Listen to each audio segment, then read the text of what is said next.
অন্তর্বর্তী সরকারের স্বরাষ্ট্র উপদেষ্টা লেফটেন্যান্ট জেনারেল অব. মো. জাহাঙ্গীর আলম চৌধুরী বলেন, আগামী ৪ সেপ্টেম্বর থেকে অবৈধ অস্ত্র উদ্ধারে অভিযান পরিচালনা করা হবে।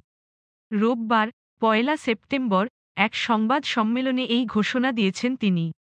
দেশের আইন শৃঙ্খলা পরিস্থিতি ক্রমান্বয়ে উন্নতির দিকে বলেও জানান স্বরাষ্ট্র উপদেষ্টা। তিনি বলেন, বিভিন্ন থানা থেকে লুট হওয়া অস্ত্র উদ্ধারে শিগগিরই অভিযান পরিচালনা করা হবে। পুলিশের গ্রহণযোগ্য সংস্কার করা হবে যেন দেশের নিরাপত্তা ব্যবস্থা আরও মজবুত হয়।